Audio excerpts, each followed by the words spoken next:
इच्छामि घमासनो वन्दियो जामि जय निश्चय इच्छामि घमासनो वन्दियो जामि जय निश्चय खिचका पूराई सुखद शरीर बाद शुभ संजम यात्रा ने स्वामी माता जी हाथ पाने नो लाभ देसु जी इच्छामि घमासनो वन्दियो जामि जय निश्चय इच्छा काल संधि सावत अभोक्य वैकेंद्र ब्रह्मा जन्मित अपत्यम पर्वत्यम पत्ते पाने में वच्चे लाल चलो चर्चने समाज में अंतर वसु बड़ी भाषा है जन्म के बाद जाना पड़ेगा सुबह भाई सुबह जाना आम न जाना इच्छामि घमासनो वन्दियो जामि जय निश्चय इच्छामि घमासनो वन्दियो जामि जय निश्चय इच्छा काल संधि से वायन संधि से इच्छामि घमासनो वन्दियो जामि जय निश्चय इच्छा काल संधि से वायन लेसु इच्छामि घमासनो वन्दियो जामि जय निश्चय निष्कारी भगवान प्रसाय करी वैना प्रसाद नमो अरिहंताणं नमो सिद्धाणं नमो आयर्याणं नमो वज्रायाणं नमो लोये सव्वसाहूणं एसो पंचनमुक्तारो सर्वपावपणासनो मंगलानं च सर्वेसिं परमं हवै मंगलम् नमो दुर्वार रागादि वैरिवार निवारिणे अर्हते योगिनाथाय महावीराय तायिने श्री शंखेश्वर मंडल पार्श्वजिन प्रणतकल्पतरुकल्प चूरय दुष्टव्रातं पूरय मे वाञ्छितं नाथ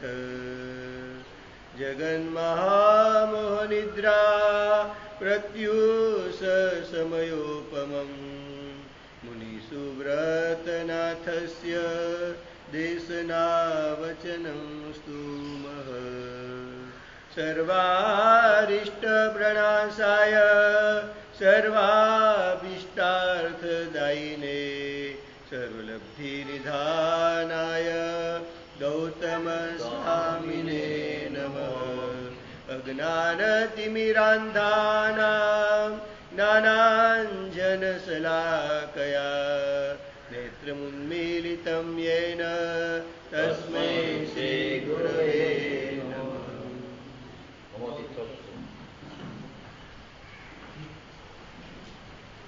ॐ ह्रीं ॐ नमो अरिहन्ताणम् ॐ ह्रीं ॐ नमो सिद्धाणाम् ॐ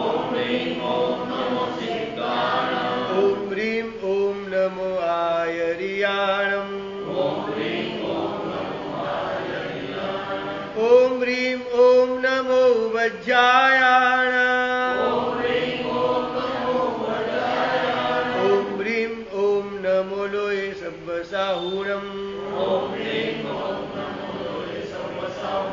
एषो पञ्चनमुक्तारो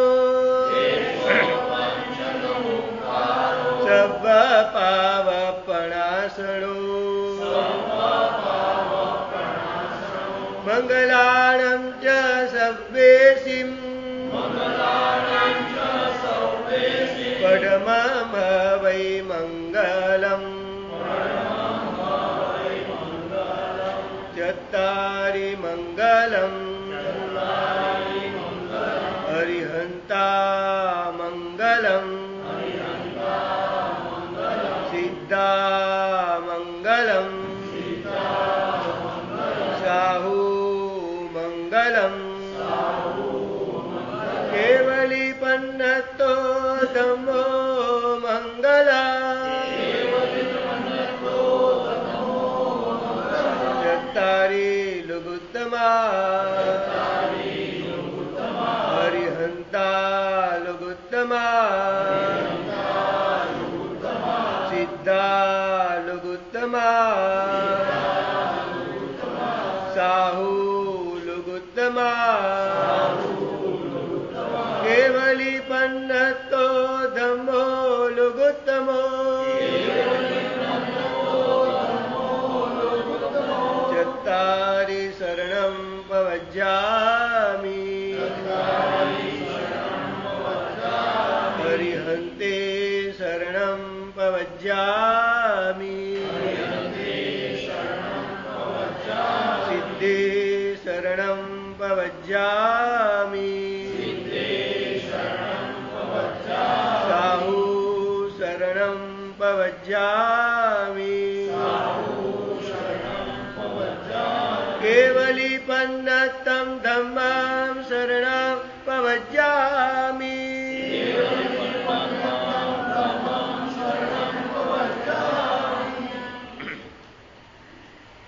કલિકાળ સર્વજ્ઞ ભગવાન હેમચંદ્રાચાર્ય રચિત યોગશાસ્ત્રમાં આપણે દેશ વિધિ ધર્મની વાત કરી રહ્યા હતા.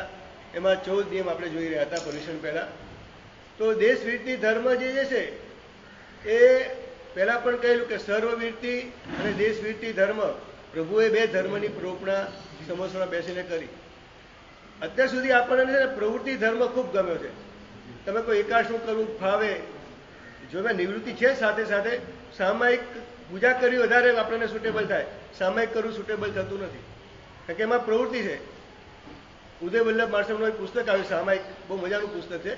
એમાં લખ્યું છે એમને કે પૂજા કરવામાં છે ને 5 ઇન્દ્રિયોના વિષય કઈક અંશે સામે આવે છે. એટલા માટે અનાદિકાળથી આપણને વિષયોની સાથે એક લગાવ હોવાના કારણે ત્યાં પૂજા કરવામાં આપણને ખૂબ રસ પડે છે, ભાવ આવે છે, મજા આવે છે. પણ સામાયિક ધર્મમાં આપણને જોઈ એવી મજા, એવી રુચિ પેદા થતી નથી. એનું કારણ શું છે કે પૂજામાં પુષ્પ એક સુગંધ હોવાનું કારણે, પછી પરમાત્માનું રૂપ એક રૂપ હોવાના કારણે, પછી મીઠાઈ વગેરે સ્વાદ સામે હોવાના કારણે, જો કે બધાનો પૂજા કરવા માટે ઉપયોગ કરે છે એ બધાથી નિવૃત્ત થવા માટે છે. પણ સામે હોવાના કારણે કંઈક આપણને આંગીમાં કંઈક શણગાર, એટલે આપણને રસ પડે છે કંઈક આંગી બનાવવામાં. બોલો, આંગી બનાવવા માટે પરુષમાં કેટલા બધા ભાગ્ય ચડ્યા હતા, છોકરા છોકરીઓ બધા. એ લોકોને કંઈ તમે સામાયિક કરવા બેસો, બોલો, એ જ બધા આરાધકો કરે. 2 કલાક પૂજા કરતા હતા બધા.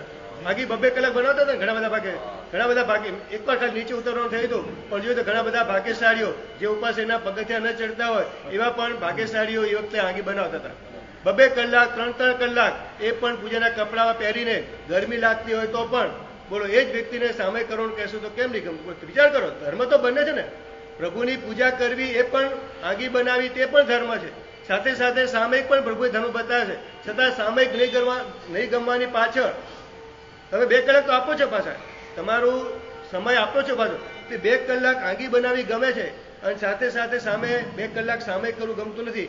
ખરેખર કરે ને બહુ અનુભવ નથી, બહુ સારી જ વસ્તુ છે, એ લોકો માટે બહુ સારી જ વસ્તુ છે. પણ પ્રશ્ન થાય આપણને, આવું કેમ થાય છે? સામાયિક ધર્મ ગમતો નથી. બોલે એમાં ઓલામાં તો કંઈક તમારે દ્રવ્ય ખર્ચ કરવો પડે છે, સામે કંઈક પ્રયાસ પણ કરવો પડે. સામાયિકમાં આંબે અપેક્ષા પ્રયાસ કરવાની જરૂર ખરી? બોલો ભાઈ, ઓલામાં તમારે હાથથી કંઈક સતત હાથનો પણ શ્રમ પડે છે, આંખને પણ શ્રમ પડે છે, શરીરને પણ કંઈક શ્રમ પડે. બોલો, સામાયિક ધર્મમાં કોઈ શ્રમ ખરો? અપેક્ષા વિચારીએ તો અપેક્ષા વિચારીએ, સામાયિક ધર્મમાં કોઈ શ્રમ ખરો? આંગી બનાવવામાં શ્રમ છે, કેસર વાટવાનો છે, બધું ચોંટાડવાનું છે, કંઈ પણ કરો. તમે વિચારો, શારીરિક પ્રક્રિયા આંગીમાં વધારે દેખાય છે આપણને, અને માનસિક પણ ખરું. બરાબર આખું ચોક્કસ ડિઝાઇન થવી જોઈએ બધું. અને સાની સામે સામાયિકમાં આમ જોવા જોઈએ કશું જ નથી બરાબર. છતાં પણ આપણને પ્રવૃત્તિ અનાદિકાળથી કરતા આવ્યા છે ને, પછી ભલે સંસારની પ્રવૃત્તિએ ધાર્મિક પ્રવૃત્તિનું સ્થાન લીધું, પણ નિવૃત્તિ ધર્મ જે છે ને આપણને હજુ ગમ્યો નથી. નિવૃત્તિ ધર્મ છે ને બહુ અઘરો ધર્મ છે, કારણ કે એમાં બધું છૂટી જાય, બધા જ વિષયો છૂટી જાય છે, અને એમાં આત્માની સાથે જોડાણ થાય છે. એક સંઘર્ષ કરવો પડે છે એમાં, કારણ કે મનમાં ચાલતા વિચારોને રોકી અને આત્માની સાથે ઓતપ્રોત થવાનું, ક્ષમતા ભાવમાં જવાનો, અનાદિકાળના કસાયોને ભૂલવાનો આખો જે પ્રયત્ન જે છે ને, જાત સાથે છે ને હજુ આપણે અંદર ઉતર્યા નથી ને, એના કારણે આ આપણને કષ્ટમય લાગે છે. ઘણીવાર માણસની પાસે 2 કલાક હોય તો એ પૂજામાં 2 કલાક આપશે, પણ એ વ્યક્તિ સામાયિકમાં લગભગ નહીં આપી શકે. પ્રવચનમાં પણ લોકોને લગભગ છે, પણ બોલો અત્યારે સંખ્યા પ્રમાણે જોઈએ તો રસ લગભગ અત્યારે ઓછો થઈ ગયો. પૂજામાં 1 કલાક આરામ ટેસ્ટ પર પૂજા કરશે, એ જ ભાગ્યશાળી કહેશું કે તમે સામાયિક કરો તો લગભગ એને સામાયિકમાં રસ નથી પડતો હતો. ગમે તે કારણથી. બસ એનું કારણ ઘણા બધા કારણો બતાવી શકાય. એક બીજું કારણ બતાવી શકાય, અવૃત્તિના ભાવ આપણે ઘણા બધા છે. દેવના ભાવમાં પૂજા હતી, દેવના ભાવમાં આપણે ખૂબ જાય. હું તમે બધા દેવના ભાવમાં પૂજા કરવાનો સંસ્કાર હતા, એના કારણે પૂજા કરવી ગમે છે. પણ દેવના ભાવમાં જે છે હજારો ને લાખો ને કરોડો વર્ષ દેવના ભાવમાં પસાર કર્યા છે, એમાં વારંવાર પૂજા પણ કરી શકતા છે આપણે. પણ સામયિક ધર્મની ત્યાં આરાધના હતી ખરી દેવલોકમાં. એટલે સામયિક ધર્મના સંસ્કાર જે કહી શકાય એટલા ઊંડા પડ્યા નથી.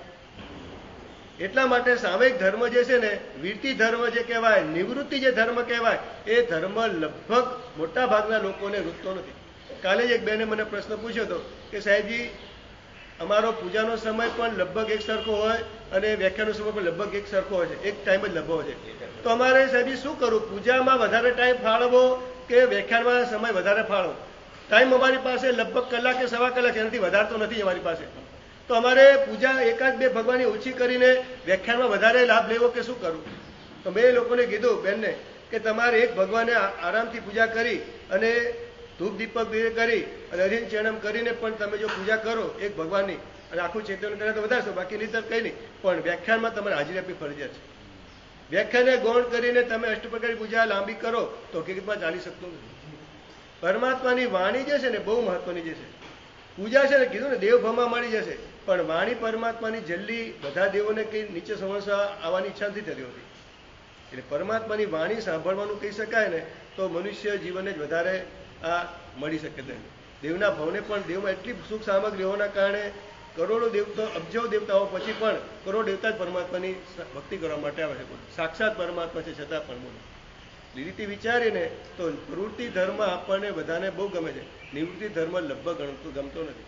અને પાછું ગમાડવો હશે ને સંસ્કાર પાડવા હશે તો પાછું મનુષ્ય બહુ જ જોશે. પાછું મનુષ્ય બહુ સિવાય પાસે એના ઊંડા સંસ્કાર પડી શકવાના જ નથી કોઈ હિસાબે. અને વીરતી વગર, નિવૃત્તિ વગર, બોલો મોક્ષનું બીજું નામ શું છે ખબર છે ને? નિવૃત્તિ. મોક્ષનું બીજું નામ છે ને નિવૃત્તિ, નિર્વાણ જનની સત્વા નામ અભય પ્રદાન નિવૃત્તિ. તો નિવૃત્તિ એટલે જ મોક્ષ. નિવૃત્તિ અને નિવૃત્તિ બે શબ્દ આપણે ત્યાં છે. નિવૃત્તિનો મતલબ જે છે અંદરની બધી જ વૃત્તિઓ નીકળી જાય એ નિવૃત્તિ કહેવાય. નિવૃત્તિ એટલે મોક્ષનો બીજો પર્યાયવાચી છે. મોક્ષ જે છે બધા જ પ્રકારના સંયોગોથી મુક્તિને પ્રાપ્ત કરી એનાથી જુદા થઈ જવું, એને સંપૂર્ણ છોડી દેવું, એને નિવૃત્તિ આપણે ત્યાં શબ્દ વપરાયો છે. એટલે અંદરની બધી જ પ્રકારની ઈચ્છાઓથી, બધા જ પ્રકારના સંયોગોથી મુક્ત થઈ અને આત્મ સ્વભાવમાં સ્થિર થઈ જવું, એને મોક્ષ આપણે ત્યાં મોક્ષ, નિવૃત્તિ એ બધા શબ્દો વાપરેલા છે. એટલે મોક્ષનો પર્યાયવાચી શબ્દ જે છે એ નિવૃત્તિ જે છે. એટલે અહીંયા જો તમે કંઈક અંશે નિવૃત્તિ પામ્યા છો ને તો ત્યાં મોક્ષનું સાચા અર્થમાં તમને ગમે એવું સંભાળવું પડશે. પણ અહીંયા પણ સતત પ્રવૃત્તિ ગમતી હોય અને પછી આપણે કંઈ મારે મોક્ષ જોઈએ છે તો મોક્ષ મળવાની સંભાવના ઓછી. બહુ બરાબર વાત કરું છું તમને કે પ્રવૃત્તિ જ વારંવાર ગમતી હોય, નિવૃત્તિ ધર્મ ગમતો જ ન હોય તો મોક્ષનું સ્વરૂપ શું છે ભાઈ? બધી જ વસ્તુથી નિવૃત્તિ લઈ લેવી. તે ધંધામાંથી નિવૃત્તિ નહીં, શરીરમાંથી પણ નિવૃત્તિ લઈ લેવી, મન વચન કાય યોગોથી પણ નિવૃત્તિ લઈ લેવી અને આત્મભાવમાં સ્થિર થઈ જવું, ત્યારે મોક્ષની ઘટના ઘટતી છે ભાઈ. આપણે અત્યારે કેટલી બધી પ્રવૃત્તિમાં મસ્ત થઈ ગયા છે બોલો. અત્યારે હાલત માણસોની એવી થઈ ગઈ છે ને, અમારા સાધુ સાધ્વીની પણ એવી હાલત થઈ ગઈ અત્યારે કે પ્રવૃત્તિ ના હોય તો માણસ ઘણીવાર પ્રવૃત્તિ હાથે કરીને ઊભી કરતા હોય છે. અમે લોકો, તમે લોકો પણ જો પ્રવૃત્તિ ઘણીવાર સહજ રીતે તમને નિષ્ક્રિય અવસ્થા મળવાનો ચાન્સ ઊભો થાય છે, છતાં પણ તમે નિષ્ક્રિય રહી શકતા નથી. જાણે કોઈ ક્રિયા વગર જાણે આપણને બધાને કંઈક જાણે અંદરથી કંઈક તાવ આવી જતો હોય, કંઈક મૂંઝવણ થતી હોય, કંઈક આમ કંઈક અજંપો લાગતો એવું લાગે કરે. એટલે કંઈક નિવૃત્ત મન થયું છે ને તરત પ્રવૃત્તિ શોધું, કંઈક છાપું વગાડ જોયા કરશું, કદાચ તબલા વગાડ્યા કરશું, કંઈકનું કંઈક પ્રવૃત્તિ કરવા આપણે રહી શકતા નથી. લગભગ તમે આપણી બધાની પોતાની જાત ઉપર જોશો ને લાગશે કે એક ક્ષણ માટે પણ બોલો 10 મિનિટ તમે આવી રીતે ધ્યાનમાં બેસી ભલે ભટકે પણ શરીરને નિવૃત્ત બોલો આવી રીતે કાય ગુપ્તી કરી શકશો. હા પણ બોલો ખાલી તમે બોલો કાયાની અને વચ્ચેની નિવૃત્તિ લઈ લો ને કેટલા બધા પાપોથી બચી જાવ. મન ભલે ભટક, મનની ચિંતા નહીં કરો તમે, મન ભલે ભટકતું પણ એક ખાલી અડધો કલાક તમે આ મુદ્રામાં બેસો ને મન પણ ધીમે ધીમે શાંત થઈ જશે. તમે કોઈ પણ જો પાણીને તમારે સ્થિર કરવું હોય ને તો વાસણને સ્થિર મૂકી દો, ધીમે ધીમે પાણી સ્થિર થઈ જશે. પણ પાણીને પકડી તમે સ્થિર કરી શકતા નથી. એ મન અને પાણીનો સંબંધ છે. મન અને પાણી એક જેવું છે. તે શરીરને અને વચનના યોગને તમે સ્થિર કરશો ને કુદરતી તમારું મન પણ ધીમે ધીમે સ્થિર થઈ જશે. મન અને પાણી એક જેવું છે. એટલે પાણીને સ્થિર કરવું તો વાસણને સ્થિર કરો એટલે ધીમે ધીમે પાણી શરૂઆતમાં હલતું દેખાય આપણને, હલનચલન વાળું, ધ્રુજારી વાળું, પણ વાસણ એમને પડ્યું તો શું થશે? પાણી પણ ધીમે ધીમે સ્થિર થઈ જશે. એમ મનને સ્થિર કરવું હોય તો મનને ડાયરેક્ટ તમે કંઈ પકડી શકતા નથી. કંઈ સૂક્ષ્મ હોવાના કારણે, તરલ હોવાના કારણે, ચંચળ હોવાના કારણે. તો એને સ્થિર કરવા માટે શું કરવાનું? જેમાં મન રહેલું છે, જે વાસણમાં, એ કાયાને, એ વચનને તમે સ્થિર કરી દો. ધીમે ધીમે ધીમે ધીમે મનના તરંગો સમતા જશે. અને મન ધીમે ધીમે ધીમે લાગશે તમને કે જે પહેલા હતું એના કરતા તરંગો ઓછા થઈ ગયા અને મન એકદમ ધીમે ધીમે શાંત થઈ રહ્યું છે. ખાલી બેસવાની પ્રક્રિયા છે ને, એ પણ બહુ ખૂબ કામ કરે છે. બોલો, એ ખાલી પદ્માસનમાં બેસી જાઓ અથવા આ પલાઠી વાળીને આ બે આંગળી છે ને, તમે સેજ પ્રેશર આપી 3 આંગળી સીધી રાખીને બેસો ને આ જ્ઞાન મુદ્રામાં, તો જ તમારું મન ધીમે ધીમે સ્થિર થવા લાગે છે. બોલો, આ મુદ્રા તમે ટ્રાય કરજો. સામે કરવા બેસો ને તો 10 મિનિટ આ મુદ્રામાં બેસી જાઓ. પછી તમે સ્વાધ્યાય કરવાનો કરશો ને, ખરેખર તમને સ્વાધ્યાય કરવાની મજા આવશે. પણ પહેલાં થોડી કાય ગુપ્તીમાં આવજો તો ખરા કમસે કમ. સામાયિક લઈને અથવા પૂજા કરવા જાવ ત્યારે પણ પહેલાં 5 મિનિટ એકદમ ઈરિયા બેસું તો આપણે ઈરિયાવય એટલે એક લોગસ માટે જે છે એ 25 શ્વાસોશ્વાસ જે છે એ એકદમ કાયાની આખી જે તમે ચાલીને આવ્યા હો, બીજા બધા વિચારોમાં આવેલો હોય, ઈરિયાવયા કરવાથી અને કૌશલ કરવાથી શું થતું હતું કે તમારું મન જે છે એ બીજા બધા ભાવોથી જે કંપાયમાન હતું, ચંચળ હતું, એ લોગસના ભાવમાં અથવા શ્વાસોશ્વાસની પ્રક્રિયા 25 જે ગણવાની પ્રક્રિયામાં આવી જાઓ એટલે મન તમારું થોડું સ્થિર થઈ જાય, કાયા પણ થોડી સ્થિર થઈ. અને પછી તમે ભક્તિ કરવાનું શરૂ કરો તો તમને ભક્તિમાં વધારે મજા આવશે. પણ આપણે લગભગ થાય શું, રૂટીન મુજબ ઈરિયાવય થઈ ગયા, રૂટીન મુજબ પૂજા થઈ ગઈ, રૂટીન મુજબ નિશી બોલાઈ જાય છે, આપણને ખબર પણ નથી. બોલો, કદાચ કોઈ આપણને પૂછે ને કે તમે દેરાસરમાં બેસતા નિશી કયા સ્વરમાં બોલ્યા હતા, ઉચ્ચ સ્વરે બોલ્યા હતા, ધીમે બોલ્યા હતા, ક્યાં બોલ્યા હતા, એક્ઝેક્ટ કઈ જગ્યાએ બોલ્યા, બોલો આપણને જવાબ આપી શકે ખરા? બોલ્યા હશે કે નહીં, પણ કોકાની પણ પ્રશ્ન થાય આપણને કે હું નિશી બોલ્યો તો કે નહીં, એટલે બોલ્યો તો હું ઉપયોગપૂર્વક બોલ્યો તો કે સંસ્કાર બસ ખાલી બોલાઈ જવાય તો મારાથી, રૂટીન મુજબ બોલાઈ જવાયું હતું કે ખરેખર મેં ઉપયોગપૂર્વક, સંકલ્પપૂર્વક એક અર્થની વિચારણા સાથે કે હવે હું સંસાર સંબંધી મનથી, વચનથી, કાયાથી વિચારણા કરીશ નહીં, મનથી વિચારણા કરીશ નહીં, કાયાથી કોઈ શરીરની ચેષ્ટા નહીં કરું અને વચનથી કે ઉચ્ચાર નહીં કરું. બરાબર, સંકલ્પપૂર્વક જો નિશી બોલાય ને, આ નિશી ત્રિક એવી છે ને, બાકીની બધી ત્રિકો તમારી મંગલમય અને એકદમ સારી પ્રણિધાનપૂર્વકની થઈ જાય બધી આખી. અને એકદમ આરાધના તમારી ખાલી પૂજાની ખાલી 20 મિનિટની પ્રક્રિયા તમારી ખરેખર બહુ એકદમ તમને ખરેખર લઈ જાય, પ્રભુના ભાવમાં વિતરાગતા સુધી લઈ જાય એવી નિશ્ચિત રીત છે. બોલો, નિશ્ચિત રીત ઉપર આપણે ત્યાં ખરેખર ભાર આપવા જેવું લાગે છે. અને પણ કેટલું મજાનું હોય, 3 વાર બોલવાની પાછી અને 3 અલગ અલગ જગ્યાએ બોલવાની છે. પહેલું અગ્ગદારે મજ્જે આવે ને કે તમારે નિરાશરના કમ્પાઉન્ડમાં અથવા પહેલું પગથિયું ચડતા નિશ્ચી બોલવાનું છે. તો શા માટે કે હવે સંસાર સંબંધી, ઘર સંબંધી, દુકાન સંબંધી, બીજા કોઈ વ્યવહાર સંબંધી હું વિચારણા નહીં કરું, એવો કે ઉચ્ચાર નહીં કરું અને કાયની કોઈ ચેષ્ટા નહીં કરું. પછી દેરાસર સંબંધી કાર્ય કરી શકાય. દેરાસરમાં કદાચ તમારે ત્યાં રસ્તામાં કોઈ વ્યક્તિએ વરતની પૂજા કરી હોય અને કાગળ વગેરે પડ્યું હોય અથવા રૂ વગેરે પડ્યું હોય, બીજું કંઈ પાટલા વગેરે કોઈ પૂજા કરી અને પાટલા વગેરે પણ ફ્રૂટ નૈવેદ્ય વગેરે પડ્યું હોય, તો કદાચ હકીકતમાં અહીંયા તો બહુ સારું નીતિ નિયમ છે બધા કે લોકો પાટલો પૂજા કરીને ચોખાના સ્થાને, ફ્રૂટના સ્થાને નૈવેદ્ય મૂકીને પાટલો લગભગ ત્યાં મૂકવાનો મૂકી દે. પણ કદાચ કોઈ ભાગ્યશાળી ઉતારવા ભૂલી ગયો હોય તો આપણે એવું નહીં વિચારવાનું કે આ કેવા લોકો છે, ભૂલી જાય છે, રસ્તામાં પાટલા મૂકી દે છે. કદાચ કોઈને પ્રદક્ષિણા ફરતા જો ધ્યાન ન હોય, ઈરિયા સમિતિપૂર્વક ન જતો હોય તો પાટલો પગમાં આવી જવાના, વાગી જવાની પણ સંભાવના છે. ફ્રૂટ, ચોખા બધું આખા દેરાસરમાં ફેંકાઈ જાય એવી પણ સંભાવના છે. કદાચ આવો કોઈ ભાગ્યશાળી ભૂલી ગયો પણ આપણને ખ્યાલ આવે તો શું કરી શકાય આપણે? તો આપણે બધી વિધિ પૂરી કરી શકાય. તો દેરાસરમાં નિશ્ચિત કર્યા પછી પણ, પ્રવેશ કર્યા પછી પણ દેરાસર સંબંધી કોઈ પણ કાર્ય કરી શકાય. કે પૂજારીની કે સૂચના કરવી હોય તો પણ કરી શકાય. કાજો રસ્તામાં પડ્યો હોય તો એ રીતે પૂજારીને સૂચના નહીં કરવાની, પણ આપણે જાતે જ કાજો લેવા બેસી જવાનું.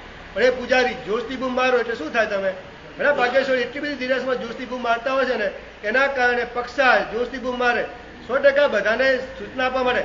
પણ એમાં શું થાય છે નુકસાન ગોપાલ, કે કોઈક વ્યક્તિ, કોઈ મહાત્મા ખરેખર પરમાત્મા સાથે ક્યારેક લય સધાતો હોય છે અને લય સધાતો હોય તમે જોશથી બૂમ મારો એટલે બધી આખી એની જે છે એક ધારા પકડાઈ હોય, વિખેરાઈ જતી હોય. માંડ તો ઓલો વ્યક્તિ સ્થિર થયો હોય, માંડ તો કંઈક અનુસંધાન સધાયું હોય, કંઈક અંદર ઉતરવા માટે પ્રયત્ન કરતો હોય અને આપણે જોશથી હોય તો બૂમાબૂમ કરી નાખીએ તો આખા કોઈ વ્યક્તિની ધારા તૂટી જાય ને, એ મોટું પાપ છે અપેક્ષા જેવું. કોકવાર તો આખા દિવસમાં કોકવાર તો પ્રભુની સાથે અંદરથી ધારા શરૂ થતી હોય છે, એ ધારાને તોડી બોલો કેટલું નુકસાન કરી દે. કદાચ કોઈ વ્યક્તિ ઉત્તમ ગુંઠાણાની શ્રેણી ચડતો હોય અને આપણે આવું જોશથી બોલીએ તો આખીની ધારા જે આખી એની ધારા જે આખી કટ થઈ જાય અને વ્યક્તિ આગળ જતો બંધ થઈ જાય.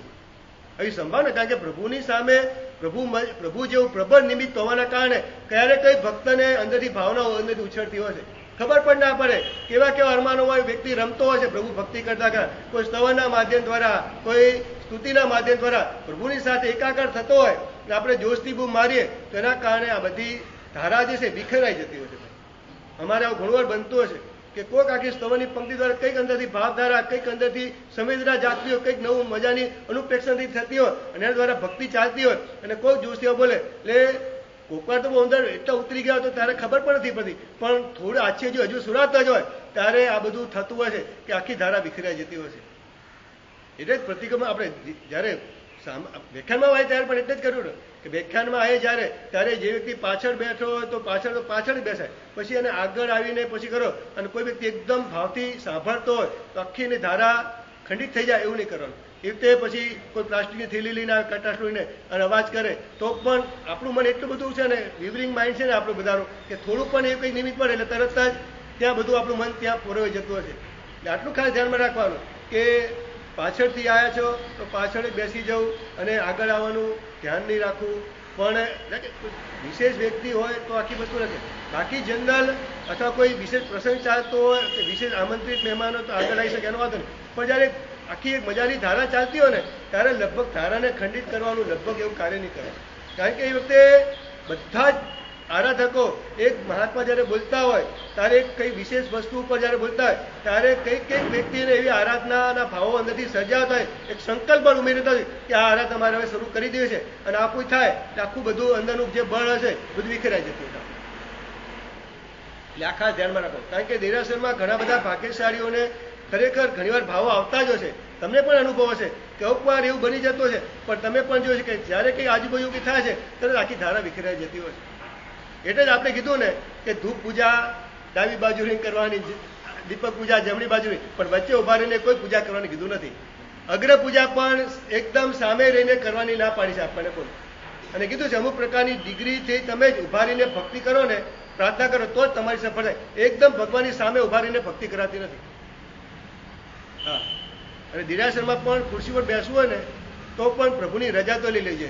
અહીંયા પણ અમે વ્યાખ્યાનમાં લોકોને ઉદ્ધારમાં બધે કહેતા હોય છે કે તમારે ખુરશીની તકલીફ હોય, ખુરશી લેવાની રોજ જરૂર પડતી હોય તો પહેલા દિવસે તમારે રજા લઈ લે. ગુરુ ભગવાન મારે પગની તકલીફ છે એટલે હું ખુરશી પર રોજ બેસીશ, પણ નહીં તો તમે ન રજા તો તમે ઉચ્ચાસને સમાસને અતિચાર રોજ લાગ્યા કરે.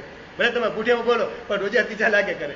જેને પણ તકલીફ હોય એને રજા એક લઈ લેવી જોઈએ કે ગુરુ ભગવાન અમે નહીં તો જો ગુરુ ભગવાનનું આસન અને તમારું આસન લગભગ સમાસન નથી, ઉચ્ચાસન કદાચ ના થાય, સમાસન તો થઈ જાય લગભગ. હે રજા લઈ લેવી જોઈએ. નથી લેતા તો કે વાંધો નથી, અમને કઈ તકલીફ નથી. ના પ્રમુખ સાહેબની એકની ના, બધા લેવી પડે, પર્સનલી પડે. જેને પણ સામાયિકમાં આવી રીતે અથવા પ્રભુની સામે ખુરશી પર બેસવું પડે તો એને પ્રભુની કમસે કમ પહેલા અનુગ્રહ લે. પ્રભુ મારી શારીરિક અવસ્થા એવી છે કે હું આપની સામે મારે નીચે ઘૂંટણિયા વળીને પ્રભુ આપની સામે પંચાંગ, કારણ કે ખુરશી બેસો પંચાંગ થાય ખરું બોલો. ખુરશી પર બેસીને આપણે ખમાસા દઈએ પંચાંગ થાય ખરું? કારણ કે આપણે ખુરશી બેસો આપણી મજબૂરી છે, આપણી શારીરની અવસ્થા એવી છે. તો કમસે કમ પ્રભુ આપની જે વિધિ જે મારે ચેતન કરવાનું છે એમાં હું પંચાંગ પરિપાત બરાબર સાચી શકે નહીં અને આપની સમક્ષ હું ઉચ્ચાસને બેસું મારી મજબૂરીના કારણે. પ્રભુ આપ મને માફ કરજો, આપ મને રજા આપો. બસ તો ખરેખર તમને લાગશે કે પ્રભુની ભક્તિ તમે કરી રહ્યા છો. પ્રભુની રજા લઈને આ રીતે માંગણી કરી અને પછી ભક્તિ શરૂ કરશો ને લાગશે કે પ્રભુ બેઠેલા સામે કોઈક મોટું બેઠેલું છે વ્યક્તિ. એટલે ખરેખર મર્યાદા પણ બહુ જરૂર છે એના કારણે. કરવું છે તમારી ભાવના કરજો. હું અમે નહીં કરો તો નહીં ચાલે. હે હા ના, મેં જયારે ઉદ્ધારમાં કીધું ને કેટલા બધા બહેનો પછી રજા લેવાઈ ગયા કે સાહેબ અમારે તકલીફ છે, ખુરશી પર બેસવું પડે છે. પછી એક સાથે રહી એટલે પછી તમે કહો કે આખા ઉદ્ધાર ઉપર બેસી આખા ચોમાસા દિન બેસી એકવાર રજા લીધો પછી રોજ રજા લેવાની જરૂર નથી.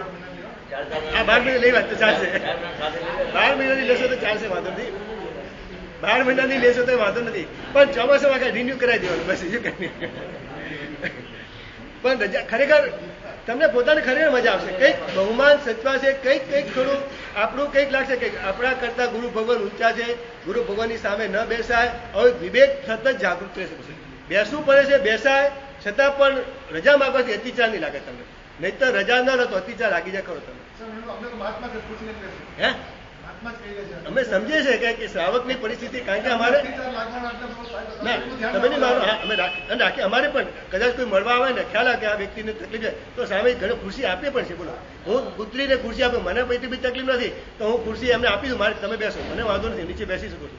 તો આ તો અમારે શ્રાવકનો આદર કરવાનો છે. અમને તો શ્રાવકની સામે ખરેખર શ્રાવક પણ ચતુરી સંઘમાં આવે છે ને, શ્રાવકનો પણ અપલાપ કે અનદર એની સાથે કોઈ એવો દુર્વ્યવહાર થઈ જાય ને કદાચ તો પણ એની સામે પણ આનંદ શ્રાવકની સામે પણ ગૌતમ સ્વામી મિચ્છામી દુક્કડમ માગવા જાય છે. દુષ્ટી વાત કરવા ગૌતમ ગણધર એમને પણ આનંદ શ્રાવકની સાથે થોડું થઈ ગયું અવધિજ્ઞાની બાબતમાં, તો બોલો એમને ખ્યાલ પાછળથી પ્રભુએ કીધું કે ભાઈ આનંદ શ્રાવકને એ સાચો છે, ગૌતમ તો ખોટો છે. બોલો, ગૌતમ સ્વામી મહારાજને આ પ્રશ્ન આ દ્રષ્ટાંત વિચારતા લાગે કે ગૌતમ સ્વામી બોલો પોતાની પાસે 4 જ્ઞાન છે છતાં પણ એનો ઉપયોગ કરતા નથી. બોલો, સહસા બોલાઈ ગયું છે કે શ્રાવકને આટલું ઉદ્વિજ્ઞાન ન હોઈ શકે, બરાબર. અને પછી પાછળથી પરમાત્માની પાસે ખ્યાલ આવ્યો કે આ આનંદ શ્રાવક સાચો છે અને મારું જ્ઞાન બરાબર નથી. પોતે ઉપયોગ મૂક્યો હતો 4 જ્ઞાનમાં, અવધિજ્ઞાન બધું આવી ગયું હતું, પણ ઉપયોગ કર્યા એટલે પરમાત્માની ગૌતમ સ્વામી ખરેખર એટલી ભૂમિકા ઊંચી છે ને કે પોતાની અંદર રહેલા 4 જ્ઞાન છે એનો ઉપયોગ કરતા નથી. દાસ સંઘની રચના કરે એટલે સહસા છદ્મસ્ત હોવાના કારણે એમનાથી એક ભૂલ થઈ ગઈ, પણ છતાં પણ બોલો નહીતર પોતાના સાધુને મોકલીને, મોટા મુખ્ય સાધુતાને મોકલીને કહી શકાય કે ભાઈ ગૌતમ સ્વામી તમને મિચ્છામી દુક્કડમ કહેવડાયા છે. પણ પ્રભુએ કીધું એટલે આનંદ શ્રાવકને મિચ્છામી દુક્કડમ આપવા માટે ગૌતમ સ્વામી મારા સમોસર ઉતરી અને આનંદ શ્રાવક જ્યાં રહેતા હતા ત્યાં પહોંચી જાય. એટલે ખરેખર આ ગૌતમ સ્વામીની ભૂમિકા કેવી ઊંચી છે, ખરેખર લાગે આપણને કેટલું બધું અંદરનું આખું આમ અહંકાર કેટલો અંદરથી બોલો હાનિ પામી, અંદર એક કેટલું અંદર આવ નાશ પામી ગયો છે કે એક શ્રાવક જેવા શ્રાવકને પણ મિચ્છામી દુક્કડમ આપવા માટે આ ગૌતમ સ્વામી મહારાજ પહોંચી જાય.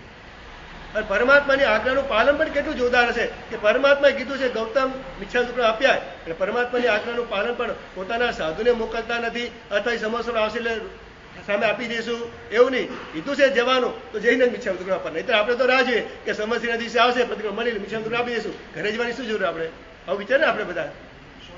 એટલે છે ને આમ 10 કિલોમીટર ચાલુ છે પણ મિચ્છામી દુક્કડમ આપવા માટે 200 ડગલા ચાલુ પણ માણસને અઘરું પડી જતું હશે. સામે ચાલીને મિચ્છામી દુક્કડમ આપવું અઘરું પડી જતું. શરૂઆતની દીક્ષાના મારા વર્ષની વાત કરું, એક ગુરુ ભગવતે મને મજાની સલાહ આપેલી કે સાધુ જીવનમાં અલગ અલગ વ્યક્તિઓ આપણા સમુદાયમાં હોય, ગ્રુપમાં હોય, અલગ અલગ બધાની ખોપડી હોય, બધાના અલગ અલગ વિચારધારા હોય અને અહીંયા આવ્યા પછી ઘણીવાર એવું બને કે આપણું પણ સારું નેચર હોય, સામેવાળી પણ નેચર સારું હોય, પણ અમુક વાર સંયોગ એવા સર્જાય ને કે અમુક વાર બોલાચાલી થઈ જાય, થોડું સંઘર્ષ થઈ જાય.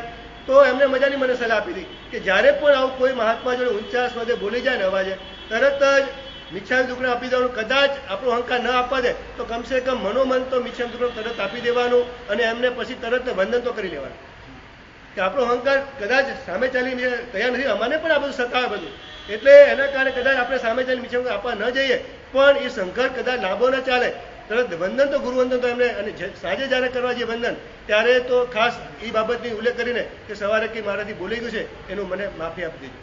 અને એક મહાત્માએ બીજું પણ મને કીધું કે એમની એક નોકરી પણ ગણી લેવાની, કે એમના નામ નહીં બોલો. આટલું સુધી કીધું, નોકરી ગણી નથી એકવાર હજુ, પણ એટલું સુધી મને કીધું કે ખરેખર તમારે જો આગળ વધવું હોય ને તો એક એમના નામની નોકરી પણ ગણી લેવાની કે આ મહાત્માને નમસ્કાર થાવ, વારંવાર નમસ્કાર. એક નોકરી ગણી લેશો ને તમારી અંદર એલી બધી અંદર જે ઈર્ષ્યા છે ખરાબ નીકળી જશે.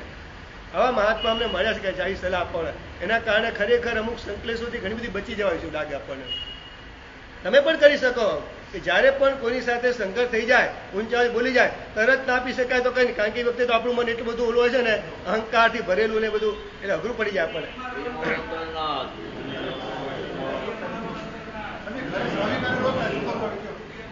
આપી દેવાય ત્યારે વખતે કહું તમને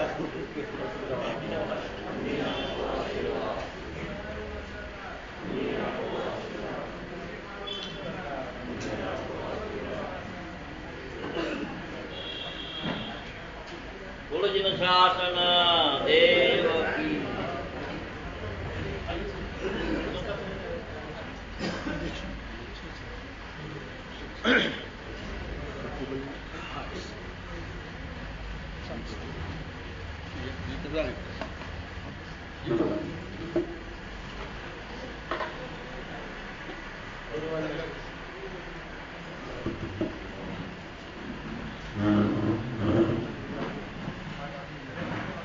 Shami Kamasana Dev Jami Jai Shri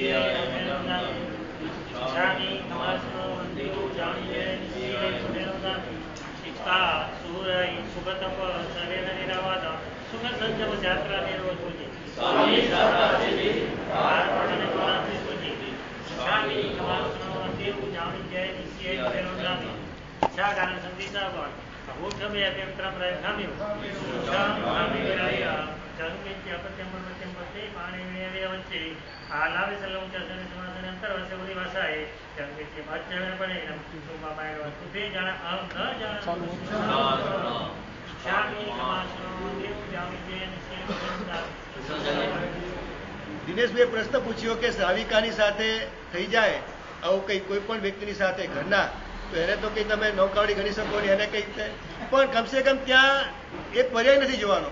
એ આત્મા છે, એક જીવની સાથે મારે સંકલેશ થયો છે તો એ જીવને ખમાવશું. ત્યાં એ પર્યાય નહીં જોવાનું કે મારી શ્રાવિકા છે કે મારો દીકરો છે મારો ભાગીદાર છે, પણ એક જીવની સાથે સંકલેશ ન થાય એવું ધ્યાન રાખવાનું છે. એ પર્યાય જોશો ને તમે લગભગ પછી વાંધો નહીં આવે. બીજું આજની જાહેરાતમાં થોડી આવતીકાલે ગોચરી પોષદ જે છે એમાં 9 આરાધકોના બાળકોના નામ આવ્યા છે. ભાઈઓમાં પણ જેને કરવાની ભાવના હોય કાલે આવતીકાલે 9 આવ્યા છે એટલે આવતીકાલે ગોચરી પોષદ કરવાનો ફાઇનલ છે આપણે. અને ગોચરી પોષદ જેને કરવાનો હોય તે દીકરાઓને ખાસ કહી દેજો, મેસેજ નીચે પણ લખાઈ દઈશું આપણે. 5:30 વાગે સવારે કાલે આવી જવાનું. તમને પહેલાં પૌષદ લેવડાવવામાં આવશે, પછી પ્રતિક્રમણની વિધિ કરવામાં આવશે. 5:30 જેને પણ પૌષદ કરવો છે આવતીકાલે 5:30 અને મોડા 5:45 આવી જજો. એટલે 5:30 તો તમે મગજમાં રાખશો તો 5:45 તમે આવી શકશો. 5:30 તમે આવી જાઓ એટલે પૌષદ સાથે લેવામાં આવે અને પછી પ્રતિક્રમણ વગેરે કરી પડી લઈને બધાની સાથે કરી અને 7:30 5:45 તૈયાર થઈ જાય. પછી 8 વાગે આપણું પ્રવચન શરૂ થઈ શકે. તો આ પૌષદ માટે 5:30 આવી જવાનું. એમાં બધા જે ઉપકરણો છે સાલ વગેરે જે છે એ લાવવાનું ભૂલાય નહીં, એ પણ ધ્યાન રાખજો બધા. બીજું ટિફિન જેના ઘરે મોટા ટિફિનો પડ્યા છે એ ટિફિન બપોર સુધી પહોંચાડી દો ને તો અમને થોડું વ્યવસ્થા કરવાની ખબર પડે કે બીજી શું વ્યવસ્થા કરવી. કારણ કે 10 બાળકો છે, મોટા ટિફિન 3-4-5 આવે તો બધા અલગ અલગ બિલ્ડિંગમાં જઈને દીકરાઓની સાથે મહાત્મા પણ જશે અને મજાની આખી ગોચરીની વ્યવસ્થા અમે બધું એને લોકોને પૂછી લઉં તમારે કેટલી રોટી ખપશે આ તે બધું કરી અમારી જે સિસ્ટમ છે એ જ વસ્તુ છોકરાને પૂછી એક જુમ્મો અડધો જુમ્મો બધું પૂછી અને આખી વ્યવસ્થા કરી લઈશું. અને પછી આખો છોકરાને સાથે લઈને જ અમે બધા એક મહાત્મા ટિફિનનું સાથે બધા મહાત્માની સાથે જઈને બધું આખી મજાની પ્રક્રિયા વહોરવાની થશે. ખરેખર મજાનો તમને પણ લાગશે કે અમારા સંઘના બાળકો અમારા ઘરે આવ્યા વહોરવા માટે, એટલે તમારે પણ એના માટે જે કંઈ વ્યવસ્થા કરવાની લાગે.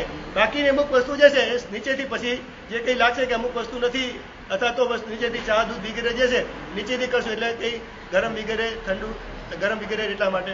તો આવી રીતે ગોચરી પૌષદની વ્યવસ્થા આવતીકાલે જેના ઘરે વ્યવસ્થિત ટિફિનો પડ્યા હોય મોટી સાઇઝના તો અહીંયા બપોર સુધી પહોંચાડો તો ખ્યાલ આવે કે કેટલા ટિફિન આવ્યા. ના તો પછી સાંજે બીજી કંઈ વ્યવસ્થા કરવાની ખ્યાલ આવે. એટલામાં આટલું ધ્યાનમાં રાખજો. અને પાછું જે ટિફિન લઈને મોકલો ત્યારે તમારું પોતાનું સ્ટીકર નીચે લગાવી દેજો એટલે અમને ખબર પડે કે આ ફલાણા વ્યક્તિનો સ્ટીકર છે એટલે આ ટિફિન છે. નહીં તો પણ આડું થઈ જાય ડબ્બા વગેરે એ આટલું ખાસ ધ્યાનમાં રાખજો. અને પ્રભુને પત્ર જે અમે લખ્યા હતા એ પત્રના 3 ઇનામો તો મળી ગયા છે. બાકી જેના પત્રો હોય તે અહીંયા પડ્યા છે લઈ જજો. નીચેથી 100 રૂપિયા એની જે ઇનામ જે છે આશ્વાસ ઇનામ એ પણ લઈ જજો તમે. એનું ધ્યાનમાં રાખજો.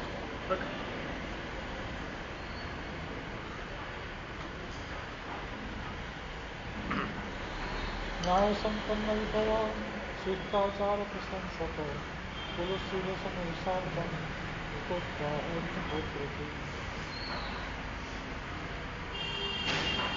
योग शास्त्रों कलिकाल सर्वज्ञ हेमचंद्रश्री महाराज मार्गानुसारीना 35 गुण समझावे છે.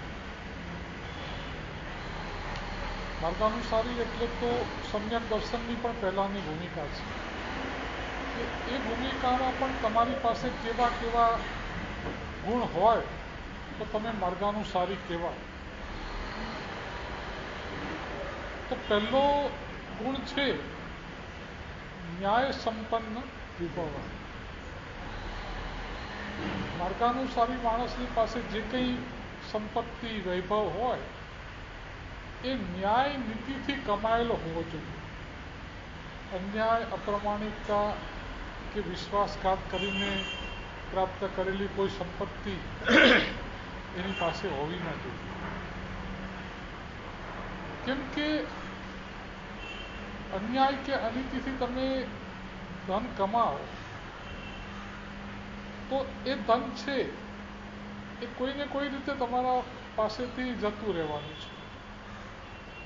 પછી કોઈ બીમારી આવે, કોઈ એક્સિડન્ટ થાય, કોઈ ધંધામાં નુકસાની આવે, કોઈ પાર્ટીમાં તમારા ફસાઈ જાય પૈસા, પણ છેવટે એ વસ્તુ અન્યાયના પૈસા છે એ માણસને સુખી કરતા નથી. સામાન્ય રીતે અત્યારે આપણે બે પ્રકારની અનીતિ હોઈ શકે છે. એક સરકારના ટેક્સની હોય છે અને બીજી તમારા જે ક્લાયન્ટ ગ્રાહક વગેરે જોડે તમે અનીતિ કરો એ છે. તો સરકારની અનીતિમાં એવું છે કે સરકાર પોતે જ નીતિવાળી નથી. આમ ગણો તો આ સરકાર છે ને એક પ્રકારનો લૂંટારા જેવી છે. પહેલાં તો ટેક્સનું પ્રમાણ એવું હતું ને કે માણસ 1 કરોડ રૂપિયા કમાય ને તો એને 1 કરોડને 4 લાખ રૂપિયા ટેક્સ આવે. કમાય એટલું તો બધું આપી દેવાનું ઉપરથી મૂડીમાંથી પણ. તો આ પ્રકારના ટેક્સ એ કંઈ ન્યાય નીતિવાળા ટેક્સ ના કહેવાય. માણસ કમાય એની પાસેથી સરકાર અમુક ટકા ટેક્સ લે ત્યાં સુધી એ ન્યાય નીતિયુક્ત કહેવાય. પણ જ્યારે કોઈ ચોર કે લૂંટારા આપણી પાસેથી લૂંટવા આવે ને ત્યારે આપણે આપણી સંપત્તિ ક્યાંક છુપાવી દઈએ તો એ ચોરી નથી. એમ જ્યારે સરકાર વધુ પડતા પ્રમાણમાં ટેક્સ નાખે કે એ પ્રમાણના ટેક્સો ભરી જાઓ તો તમે તમારો વ્યવહાર ચલાવી જ ન શકતા હો ત્યારે તમારે જે ટેક્સની ચોરી કરવી પડતી હોય એ કાયદેસર તો ગેરકાયદેસર જ છે. તમને પકડાય તો સજાએ પણ થાય અને એના કારણે તમને અસમાધિ પણ રહેવાના ચાન્સ છે. એટલે બને તો સરકારની ચોરી પણ ન જ થાય. કોઈ પણ જાતનો ટેક્સ તમે પૂરેપૂરો ભર્યો હોય, તમને કોઈ દાડો ઇન્કમ ટેક્સની રેડ પડે કે કોઈ જાતની સરકારની રેડનો કોઈ ચિંતા ન આવે તો બધું તમારી પાસે ક્લિયર હોય, બધો ટેક્સ તમે ભરેલો હોય, કોઈ વસ્તુ તમારી પાસે ખોટી હોય નહીં. બાકી તમને જ્યારે તમારી પાસે અનીતિનું સરકારની ટેક્સની ચોરી વગેરેનું તમારી પાસે હોય છે ત્યારે તમને સરકારના રેડ પડવાના બધા ભય રહેતા હોય છે. રેડ તો પડે કે ના પડે પણ મનની અંદર એક પ્રકારનો ભય હોય ને એના કારણે તમને સમાધિ ના રહે. એટલે સમાધિ માટે પણ ટેક્સની ચોરી ન કરવી એ સારી વાત છે. અને એ કદાચ એમાં કોઈ છૂટકો ન હોય તો જુદી વાત છે. પણ જે તમારા ગ્રાહક છે, જે વિશ્વાસે તમારી જોડે વ્યવહાર કરે છે, તમારી પાસેથી ખરીદી કરે છે, એની સાથે તો આપણે કોઈ પણ સંજોગોની અંદર અન્યાય, અનીતિ, અપ્રમાણિકતા ન જ કરે. આપણે જે પ્રમાણે બોલ્યા હોઈએ એ જ પ્રમાણે એને આપવું જોઈએ. આપણે માલ બતાવીએ જુદો, આપીએ જુદો, કે અભણ માણસ હોય તો આપણે 70-55 કરી દઈએ તો આ બધી વસ્તુ છે એ બરાબર નથી. હકીકતમાં સામા માણસને કદાચ તમારી વાત બરાબર પસંદ આવી ગઈ, તમે 70-55 બધાને 95 આપી દે તો પણ એ લો તો તમારા માટે અનીતિ છે. આપણે ત્યાં આબુ ઉપર જ્યારે વિમલ વસઈનું જિનાલય બાંધવાનું હતું, વિમલ મંત્રી પાછલી અવસ્થામાં આબુની જે તલાટી છે જ્યાં ચંદ્રાવતી નગરીમાં રહેતા અને ઉંમર પણ ખાસી 75-80 થઈ ગયેલી અને એ વખતે ધર્મઘોષ મહારાજ ત્યાં ચોમાસું હતા. તો એમને એક વખત કહ્યું કે દરેક માણસે પોતાના જીવનમાં જે કંઈ એને પાપો કર્યા હોય એની બહુ આલોચના લઈ લેવી જોઈએ. તો વિમલ મંત્રીએ કહ્યું કે ગુરુદેવ, મેં તો મારા જીવનમાં ઘણા બધા યુદ્ધો, લડાઈઓ લડ્યો છું, કેટલાયને મેં માર્યા પણ છે અને એ સિવાય રાજકારણમાં પડ્યો હોઉં એટલે કાવા દાવા આ બધું કર્યું છે. હવે આટલા વર્ષમાં મેં ઘણું બધું કર્યું છે. હવે 75 વર્ષની ઉંમર થઈ ગઈ છે, હવે કંઈ મોટી તપશ્ચર્યા થાય એવું નથી. તો મારાથી હવે આ બધી મારા પાપોની શુદ્ધિ કેમ કરશે? તો ગુરુ ભગવંતે કહ્યું કે તું શ્રીમંત માણસ છે અને સત્તાધીશ છે, તો આ આબુ પર્વત જે છે એના ઉપર પ્રાચીન કાળમાં લાખો કરોડો મુનિઓ મોક્ષમાં ગયેલા છે અને પરમાત્મા મહાવીર પ્રભુનું સમોષણ પણ આબુ ઉપર થયેલું છે. પણ અત્યારે આબુ પર્વત ઉપર ક્યાંય કોઈ આપણું જૈન મંદિર કે કશું છે નહીં. તો આપણું એક પ્રાચીન તીર્થ છે પણ કોઈ દેરાસર કે કંઈ છે નહીં, એટલે કોઈ યાત્રા કરવા જતું નથી. તો આ પર્વત ઉપર તું એક ભવ્ય જિનાલય બનાય, આ તારી આલોચના, આ તારું પ્રાયશ્ચિત. ઉપર ગયા, બધી જગ્યા પસંદ કરતા કરતા બેલવાળાની જગ્યા પસંદ પડી. એ બ્રાહ્મણ લોકોની હતી, કહ્યું ભાઈ મારે અહીંયા એક દેરાસર બનાવવું છે, તો તમે મને જગ્યા આપો. બરાબર કે તમારા જૈનોનું અહીંયા કંઈ છે જ નહીં, એટલે અહીંયા કોઈ જૈનોનું પહેલાંથી અહીં કોઈ હોય તો તમારું કંઈક હક છે ને, અહીંયા તમારા કંઈક ભગવાન કે કંઈ હોય તો તમે તમને બનાવવા દઈએ. બાકી અહીં તમારું છે જ નહીં, તમે આ નવું કેમ ઊભું કરો છો? તો એને પોતાના માતાજીને વાત કરી કે ભાઈ આવી રીતે છે. તો એમને કહ્યું તું ત્યાં ચંપાનું ઝાડ છે એની નીચે ખોદકામ કરો, નીચેથી આદિનાથ ભગવાનની પ્રતિમા નીકળશે. એ પુરાવો છે કે અહીંયા પ્રાચીન કાળથી જૈન મંદિરો બનતા હતા અને જૈન મંદિરો હતા. ચંપાના ઝાડ નીચેથી મોટી વિશાળકાય આદિનાથ ભગવાનની પ્રતિમા નીકળી. આજે પણ વિમલ વસીની જે પંક્તિ છે એના ખૂણાની અંદર એ પ્રતિમા એક જગ્યાએ આજે પણ છે. હવે નક્કી થયું કે જૈનોનું અહીંયા પ્રાચીન કાળની છે, પણ પહેલાં કે અમારી જગ્યા જે છે એ તમારે જોઈતી હોય તો સોના મોરો પથરીને જેટલી જગ્યા ઉપર તમારી સોના મોરો પથરાય એટલી જગ્યા તમારી. મંત્રી કે વાંધો નહીં, એમ પણ જેની પાસેથી આપણે જગ્યા લેવી છે એને રાજી કરીને જ મંદિર બનાવીએ એવી વિધિ છે. તો સોના મોરો બધી તંગશાળમાંથી મંગાવી અને જેટલી જગ્યા જોતી હતી બધી સોના મોરો પાથરી દીધી. એ લોકો મોર પાથર જાય ને પેલા લોકો કોથળા ભરતા જાય, એમ કરતાં કરતાં આખી જગ્યાનું થઈ ગયું. પેલા લોકો કોથળા ભરીને લઈ પણ ગયા અને જમીનનો કબજો આપી દીધો. રાતના વિમલ મંત્રીને થયું કે મેં એ લોકોની જોડે શરત કરી કે જેટલી જમીન ઉપર સોના મોર પથરાય તો આ ગોળ ગોળ સોના મોરો હતી તો વચ્ચેનો કેટલોક ભાગ તો બ્લેન્ક લઈ જાય, તો એટલી જમીન તો મારે અણહકની આવે. તો આવી રીતે આપણે જે પ્રમાણે કન્ડિશન કરી હોય એમાં આવું કરીએ આ તો બરાબર કહેવાય. એટલે એને બ્રાહ્મણોને કહ્યું કે તમે સોના મોરો પાછી આપો. પેલા લોકોને કે વાણિયાની દાનત બદલાઈ ગઈ લાગે છે. એ કહે નહીં શેઠ, આપણે સોદો થઈ ગયો, હવે જમીન તમારી ને સોના મોરો મારી, હવે સોના મોર પાછી આપવાની થતી નથી, જમીન તમને અમે સોંપી દીધી છે. એ કે જમીન તો મારે રાખવાની જ છે અને સોના મોરે તમને આપવાની છે, પણ આ ગોળ સોના મોરને કારણે તમને અન્યાય થાય છે. તમારું અનિતિની જમીન મારા પાસે આવે છે, એટલે હું તમને ચોરસ મોરો પાથરી અને આ જગ્યા લઉં, જેથી કોઈ પણ જગ્યા એક આટલી ઇંચ પણ મારા હાથે ફરી તંગશાળમાં ચોરસ મોરો પડાવી અને ચોરસ મોરો પાથરી અને આ વિમલ વસ્તીની જગ્યા લીધી. એટલે આપણે જે પ્રકારની કન્ડિશન કરી હોય એ કન્ડિશન પ્રમાણે વર્તવું એ પણ આપણી પ્રમાણિકતાનો એક ભાગ છે.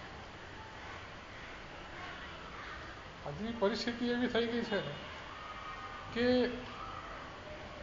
બે પક્ષે અનીતિ કરવાની દાનત હોય છે.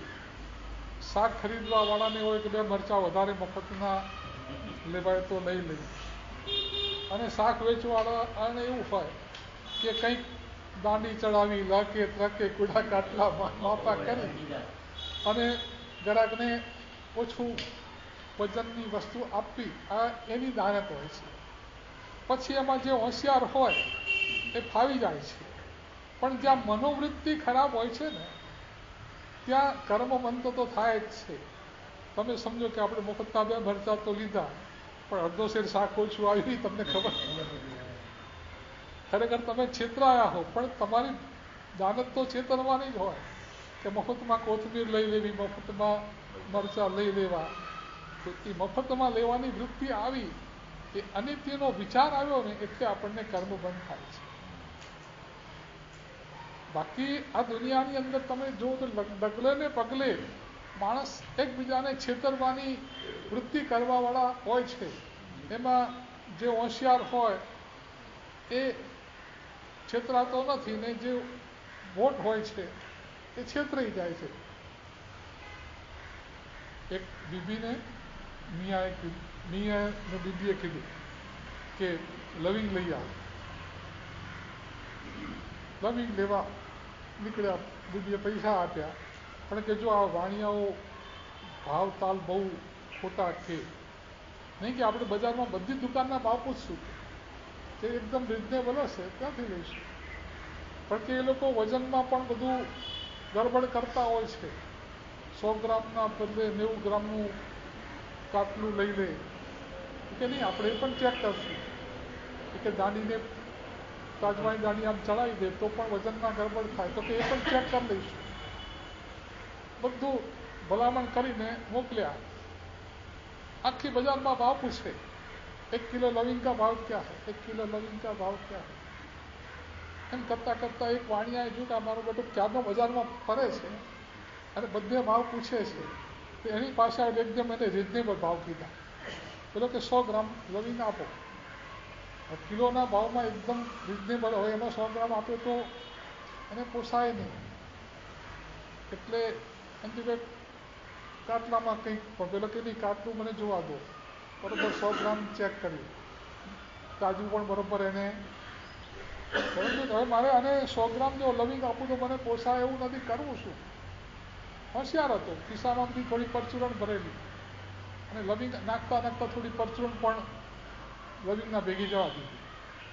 મિયાએ જોયું કે લવિંગમાં 4 આના અને 8 આના અને બધા સિક્કા આવ્યા છે. કે સારું, આપણે મફતની અંદર સિક્કા આપણે વાણિયાને ખબર નથી, આપણે બોલવું નથી. પેલા એ તો 100 ગ્રામ જોખી પડી કુવાડીને આપી દીધું. મિયા વિચાર કરે કે હા, વાણિયા જેવો વાણિયો એને આપણે છેતરી દીધો. 4 આના અને 8 આના બધું મફતમાં. ઘરે જઈને કે बीबी बीबी के बनिया कैसा बोला, लविंग में पैसा तोला.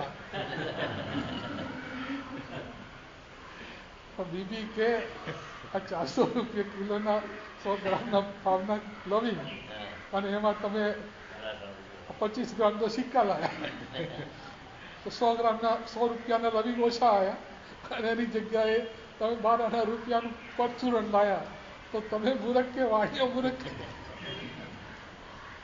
એટલે બંને પક્ષે એકબીજાને છેતરવાની વૃત્તિ હોય છે. પણ આપણે નક્કી કરવું છે કે આપણે કદાચ છેતરાઈ જઈએ તો જુદી વાત છે, પણ આપણે કોઈને છેતરવાતો નથી.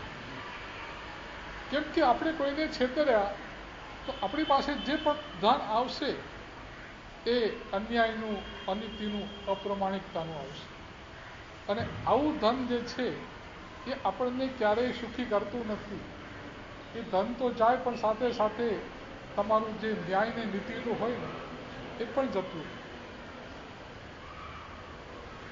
એક ભાઈ હતા, સરકારી નોકરી હતી, પણ કોઈ દિવસ લાંચ રૂશ્વત કે કોઈ નહીં લેવી એવો એનો નિયમ હતો.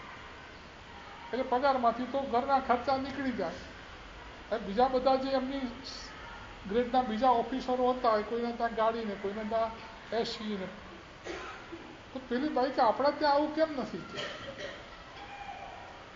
કે આપણા પગારમાંથી આ ગાડી બાડી કંઈ આવી શકે એવું નથી. તો કે આ લોકો ગાડી કેવી રીતે લાવે છે? કે એ લોકો બધા આવી રીતે લોકોના કામ કરી આપે છે ગેરકાયદેસર અને એના લાંચ રૂશ્વતના. તો કે તમે એવું કરો, પણ આપણે આવું બધું ગાડી બધું જોઈએ કે રોજની કકડાટ થઈ. એટલે પહેલાં નક્કી કર્યું કે હવે કોઈ આવે તો આપણે એનું કામ કરી આપવાનું અને પૈસા લેવાના. ઓફિસમાં ગયો, કોઈ માણસનું કામ આવ્યું, કીધું ભાઈ આટલા રૂપિયા આપો તો તમે તમારું કામ કરી આપો. પેલા પૈસા આપ્યા અને કામ કરી આપ્યું. અને ત્યાં ફોન આવ્યો ઘરેથી કે આપણો બાબુ ઉપરથી પડી ગયો છે, માથામાં બહુ વાગ્યું છે, અને હોસ્પિટલ લઈ જતા, તમે જલ્દી હોસ્પિટલ આવો. પહેલાં થયું કે આપણે આ કોકના આરામના પૈસા લીધા ને સામે છોકરો પડ્યો. એટલે ઘરે ત્યાં દવાખાને પહોંચ્યા, છોકરાને ઓપરેશનમાં લઈ ગયેલો. હવે શું થશે કંઈ ખબર નહીં. ત્યારે એની ઘરવાળીને કીધું કે જો આ મેં અન્યાયના પૈસા લીધા ને આ દીકરો પડ્યો, એટલે આ પૈસા અન્યાયના અને હરામના પૈસા છે ને એ ટકતા નથી ને ઉપરથી આપણને ઉપાધિમાં મૂકે છે. તો એને પણ વાત સમજાઈ ગઈ. અત્યાર સુધી આપણને કોઈ દાડો તકલીફ નથી આવી, આપણે આરામથી જીવ્યા છીએ ને લાંચ લીધીને આ તકલીફ થઈ. એને કીધું તમે લાંચ પાછી આપી દો. આપણે ભગવાનને પ્રાર્થના કરીએ કે આપણો દીકરાની જિંદગીમાં હવે આપણે ક્યારેય લાંચ દેવી. એના પૈસા હતા, પૈસા પાછા આપી દીધા. થોડી વારમાં ડૉક્ટરે કીધું કે તમારા છોકરાને કોઈ બહુ મોટું મેજર કોઈ પ્રોબ્લેમ નથી, અને ટાંકા બાકા લઈને એને રવાના. એટલે આપણે જ્યારે કંઈ પણ અન્યાય કે અનીતિનું કંઈ પણ કરીએ છીએ તો કુદરત છે ને એ એમ કહેવાય છે કે મિયાં ચોરે મૂઠે અલ્લાહ ચોરે ઊંટે. મિયાં મુઠ્ઠીએ મુઠ્ઠી કોકનું ચોરે, પણ અલ્લાહ છે ને એક આખું તમારું હોય બધું સાફ થઈ જાય. એટલે આપણા જીવનમાં ન્યાય અને નીતિ એનું પૂરેપૂરું મહત્વ હોવું જોઈએ. કેટલાક માણસો આવે કે ભાઈ અન્યાય અને અનીતિનું ધન છે ને એ ટકે નહીં, એટલે એને તરત ખાઈ પીને પૂરું કરી નાખતું. એક વેપારી હતો, એના ત્યાં કોઈ ભરવાડણ આવી, એને બધું ઘી ને બધું વેચ્યું, એની સામે ચા અને ખાંડ ને બધું ખરીદ્યું. હવે આમાં ગણિતમાં ગરબડ કરી તો 1 રૂપિયાનો પેલા વેપારી દીધા. 1 રૂપિયો આપણી પાસે અનીતિનો આવ્યો છે, અનીતિનું ધન આપણે તિજોરીમાં મૂકશું તો ટકશે નહીં, એના કરતાં આજે ને આજે એનું. એટલે એને વિચાર કર્યો કે આ રૂપિયામાંથી એને ઘેબર બહુ ભાવતા હતા, એટલે બજારમાંથી એમાંના માટેની જે સામગ્રી હોય, ઘી, ખાંડ, મેંદો, આ બધું ખરીદી અને ઘરે મોકલ્યું કે આજે મેંદો ઘેબર બનાવજો. આમ તો ઘરે ઘી હોય ને ખાંડે હોય, પણ એમ કે આ રૂપિયાનું પટાઈને આજ ખાઈને પૂરું કરી દઈએ એટલે એનું કોઈ રહે નહીં. એટલે 1 રૂપિયામાંથી ખાંડ ખરીદી, ઘી ખરીદ્યું, મેંદો ખરીદ્યો અને બધું મોકલ્યું. શેઠાણીએ ઘેબરે બનાવ્યા અને જમાઈરાજ આવ્યા. અને જમાઈરાજ આવ્યા ઘેબર હોય તો કઈ. એટલે જમાઈ કે મારે ઉતાવળ છે જવું છે તો જમીને નીકળી ગયા. અને શેઠ જમવા આવ્યા ત્યારે રોટલીને દાળ આવ્યા. કેમ ઘેબર નહીં બનાવ્યા કે ઘેબર તો બનાવ્યા હતા, પણ જમાઈરાજ આવ્યા હતા તો એમને જમાડી દીધા. તો ચલો મારા નસીબમાં નથી. હવે એ જમીને દુકાને ગયો તો એ ભરવાડણ આવી, એ 4 જગ્યાએ એને બધું હિસાબ ચેક કરાવ્યું. એમને આટલાનું ઘી વેચ્યું, આટલી ખાંડ લીધી, આટલું ચા લીધું બધું. તો એને લાગ્યું કે આ મારો 1 રૂપિયો વેપારી પાસે એ ઝઘડો કરે કે મારો રૂપિયો લાવો કે. એટલે છેલ્લે રૂપિયો આપવો પડે અને ઘેબર ખાવા મળ્યા. જમી જમાઈ પાછો વળ્યો ઘેબર ભૂખ ન.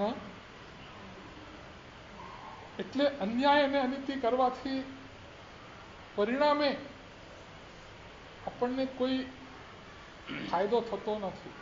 જે કર્મ બંધ થાય છે એ આપણને ખૂબ નુકસાન કરે છે.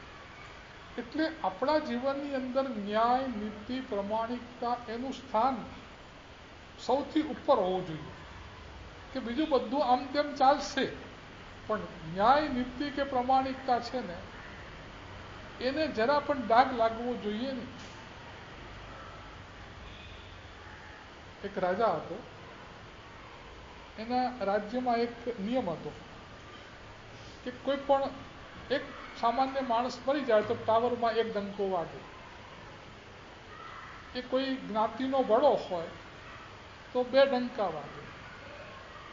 આખા ગામનો કોઈક મોટો મંત્રી કે સેનાપતિ કે એવો કોઈ હોય તો 5 ડંકા વાગે, અને રાજા મરી જાય તો 10 ડંકા વાગે. એટલે ડંકા વાગે એટલે લોકોને ખ્યાલ આવે કે ભાઈ આજે કોઈક મૃત્યુ થયું છે. એક પરદેશી માણસ આવેલો, એને બધી બજારમાં ફરતી ગઈ, એની પાસે થોડું જોખમ હતું. તો એનો એક વેપારી હતો, એને કીધું આ મારું જોખમ તમે સંભાળો, સાંજના હું લઈ દઈશ. પછી બજારમાં બધું કામકાજ કરીને સાંજના ગયો. પેલા એનું જોખમ જોઈને કિંમતી હીરા અને બધું એવું હતું કે એની દાનત. એ કે તમે કોણ છો? હું તો કંઈ જાણતો જ નથી, તમે મને કંઈ આપ્યું જ નથી, એનાથી રવાના હતા, ખોટા ગળે ના પડો. હવે આને કંઈ વેપારી એટલે કંઈ એની કોઈ સાક્ષી કે કોઈ દેખીત કંઈક કરેલું નહીં, એની પાસે કોઈ પુરાવો નહીં. પણ એમ થયું કે આવો વેપારી માણસ થઈ અને સવારે આપેલી વસ્તુ સાંજે પાછી આપવામાં આવું કરે તો આ રાજ્યમાં ન્યાય નીતિ જેવું કંઈ છે જ નહીં. પછી એને જો કે અહીંયા ટાવરમાં માણસો મરે એ પ્રમાણેના ગ્રેડ પ્રમાણે ડંકા પડે છે. એને ત્યાં બોર્ડ લગાડ્યું કે તમારે નક્કી કરવાનું છે કે કેટલા ડંકા વગાડવાના. જો મરનારના ગ્રેડ પ્રમાણે તમારે સમજી, પછી આમાં ભૂલચૂક થાય તો એની જવાબદારી ડંકા વગાડનારની રહેશે. જે સૂચના આપે એની, બધા વોચમેન એ નહીં રહે. એને કીધું કે 20 ડંકા વગાડ. પણ પેલો કે 20 ડંકા તો કોઈ દાડો વાગતા જ નથી. કે જો જવાબદારી મારી, હું બેઠો જ છું, તારે વગાડ છે. એ લખ્યું છે કે સૂચના આપે એ પ્રમાણે પેલો વગાડશે. તમારી પેલા તો વગાડવાના ચાલુ કર્યા. 1 ને 2 પછી 3 થયા. એ લોકોની મોટી વિકેટ પડી લાગે છે, કાં તો સેનાપતિ ગયો હોય કે મંત્રી ગયો હોય. પણ 5 થી આગળ થયું રાજા મરી ગયો લાગે છે. 5 થી વધારે ડંકા રાજા વગર. રાજાને કે છે શું, હું જોઈતો બેઠો છું ને. એ ત્યાંથી રવાના થયો કે જોવું કે છે શું. ત્યાં તો ડંકા તો 10 થી આગળ, 11, 12, 13, બરોબર 20 ડંકા વાગીને પૂરું થયું. આખું ગામ ભેગું થઈ ગયું. 20 ડંકા વાગ્યા, થયું શું, કોણ મરી ગયું? રાજા આવે પેલા કહે કેટલા ડંકા વગાડ્યા? કે આ ભાઈને પૂછો કે તમે 20 ડંકા? હા કે મેં 20 ડંકા વાગ્યા.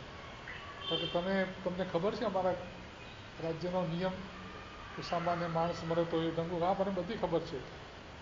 તો કે રાજા મરે તો 10 ડંકા અને તમે 20 ડંકા કેમ વગાડ્યા?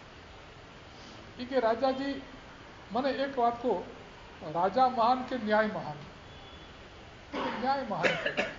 તો તમારા રાજ્યમાંથી ન્યાય મરી ગયો છે. રાજા મરી જાય તો 10 ડંકા, ન્યાય મરી ગયો એટલે 20 ડંકા વગાડ્યા. શું છે કે તમારા ગામના વેપારી અને મેં આ રીતે આવી પેટીમાં આટલા મારા હીરા ને આટલું આ હતું, અને આ માણસ સાંજના કહે છે કે તમે કોણ છો ને હું કોણ છું, તમે ઓળખતો જ નથી. આવા કે વેપારી તમારા ગામમાં હોય તો તમારા રાજ્યમાં ન્યાય નીતિ મરી ગયા છે. રાજા કે અમારા રાજ્યમાં આવું થાય તો એ શોભાસ્પદ ના કહેવાય. પોલીસવાળાને કીધું કે એના ત્યાં રેડ પાડી અને જે પ્રકારની ડબ્બી આ કહે છે એ ડબ્બી લઈ આવો. ડબ્બી લઈ આવે. વેપારી ક્યાં મારી છે, પેલો ક્યાં મારી છે. રાજાએ એના હીરાને બીજા પોતાના હીરા મિક્સ કરી દીધા. પછી વેપારીને કે તારા હીરામાંથી જુદા પાડ. તારા હીરા હોય તો તું ઓળખતો પણ હવે તો હતા અલી, એટલે એ જુદા નહીં પાડી શકે. પેલા મુસાફરને કીધું કે તારા હીરા જુદા પાડી દે, અને પોતાના હીરા બધા જુદા પાડી આપ્યા. રાજાને કહ્યું કે આ માણસ સાચો છે, આ વેપારી ખોટો છે. એને કીધું કે હરામખોર કે આવી રીતે તું માણસોના હીરાને આ બધું લઈને આવી રીતે કોઈની થાપણ ઓળવી એ પણ મોટો ગુનો છે, ને આકરામાં આકરો દંડ કરે અને પેલાને એને હીરા આપી દે. તો ન્યાયનું મૃત્યુ થાય તો રાજાના મૃત્યુ કરતાં પણ એ મોટી વસ્તુ છે. એટલે પેલા 20 ડંકા વગાડે. એમ આપણા જીવનની અંદરથી આપણા વર્તનમાંથી ન્યાય નીતિ મરી જાય તો સમજવું કે બહુ મોટી વસ્તુ જતી રહી છે. એટલે દરેક ક્ષણે આપણે આ ધ્યાન રાખવાનું છે કે આપણે જે પ્રમાણે ગ્રાહક જોડે વાત કરી હોય એને જે પ્રમાણે આપણે કન્ડિશન કરી હોય, જે પ્રકારે આપણે એને પ્રોમિસ આપ્યું હોય, તો એ પ્રકારનો માલ, એ પ્રકારની વ્યવસ્થા, એ પ્રકારની રીત રસમથી આપણે એની જોડે ચાલવું જોઈએ. પછી એની લાચારીનો કે એની ગરજનો લાભ લઈ અને આપણે જો એની જોડે ખોટી રીતે વર્તીએ તો એ અન્યાય કે અનીતિનું ધન જો આપણી પાસે આવશે તો એ ધન આપણને ક્યારેય સુખી થવાનું નથી. એ ધન આપણી પાસે ટકશે પણ નહીં, અને બીજું ન્યાય અને નીતિનું ધન છે ને એ પણ સાથે લઈને એ અન્યાયનું ધન જતું રહેશે. એટલે તુલસીદાસે કીધું કે તુલસી 12 વર્ષ મેં જળ મૂળ સે જાત. 12 વર્ષમાં તો તમારી પાસેનું અન્યાયનું ધન હોય, ન્યાય નીતિના ધનને લઈને જતું રહે. એટલે માર્ગાનુસારીનો પહેલો ગુણ છે ન્યાય સંપન્ન. એટલે આપણા ઘરની અંદર કોઈ પણ જગ્યાએ અન્યાયની, અનીતિની, અપ્રમાણિકતાની કોઈ પણ ચીજ ન હોય અને બધી જ વસ્તુ ન્યાય, નીતિને પ્રમાણિકતાની હોય એવી જો આપણે બરોબર ખાતરી રાખીએ અને તમારું નીતિનું ધન હોય ને, તમે કદાચ રિક્ષામાં ભૂલી ગયા હોય ને તો એ રિક્ષાવાળો હોતો તમને આપવા આવે, અને અનીતિનું ધન તમારા ખિસ્સામાં હોય તો ખિસ્સું કાપીને કોઈ લઈ જાય. એટલે ન્યાય અને નીતિનું ધન તમારી પાસે હશે તો લગભગ એને ક્યાંય ચોરી પણ નહીં થાય. કોઈ જગ્યાએ તમે ભૂલી ગયા હશો ને તો જેને મળશે એ પણ તમને હોતો આપવા આવશે. કેમ કે ધન તમારું ન્યાય નીતિનું હશે, તમારી પરસેવાની કમાણીનું હશે તો એ પાછું આવશે. અને તમે જો અન્યાય કે અનીતિ કર્યું હશે તો સીધી રીતે નહીં તો બીજી રીતે ક્યાંક બીમારી આવી જાય, કંઈક બીજી તકલીફ આવી જાય ને એ ધન તમારા પાસેથી વ્યાજ સાથે રવાના થઈ જશે. એટલે માર્ગાનુસારીનો પહેલો ગુણ ન્યાય સંપન્ન વિભવ, એને આપણે બરાબર જીવનમાં ઉતારીએ તો બીજા બધા ગુણો આપણે. શિવમસ્તુ સર્વ જગત પરહિત નિરતા ભવન્તુ ભૂતગણા દોષા પ્રયાન્તુ નાશ સર્વત્ર સુખી ભવતુ લોક. વિશ્વમાં રહેલા સર્વ જીવો સુખી થાઓ, સમતા ભાવને પ્રાપ્ત કરો, સમાધિને પ્રાપ્ત કરો, પાપ કર્મથી મુક્ત થાઓ, સકલ સંગનું મંગલ અને કલ્યાણ થાઓ. ચાતુર્માસિક આરાધના નિર્વિઘ્ને સુખ સાધા પૂર્વ પૂર્ણ થાય ભાવના સાથે 12 નોકા.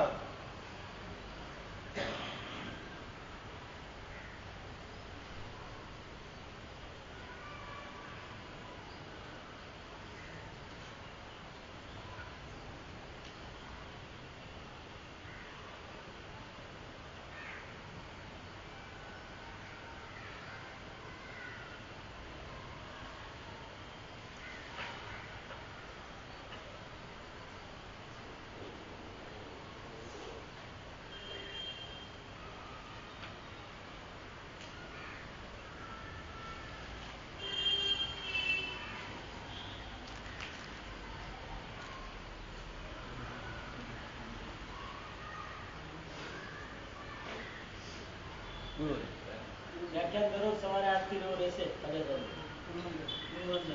શામી ખમાસણો મંદેવ જાણી જય નિશ્ચિ હે મધેનો નામી. શામી ખમાસણો મંદેવ જાણી જય નિશ્ચિ હે મધેનો નામી. પિચકા સુરાઈ સુગત પર સરેવે અવાગ સુખ સંજમ જાત્રા વેરો જોજી.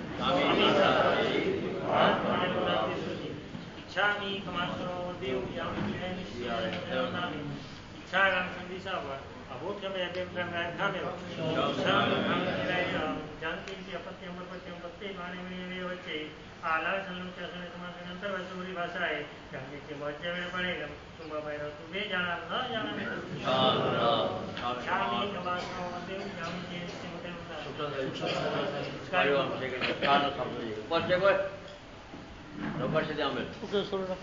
7 વર્ષ ચોવીસ બત્સન આંદોલન વિજય અનંતમ લિયાલ પ્રિયમ પ્રિયારૂપી સાગર પાણસ્થળ કણવ શિરે સર્વમંગલ મંગલ કલ્યાણ કારણ ઉદાન સૌ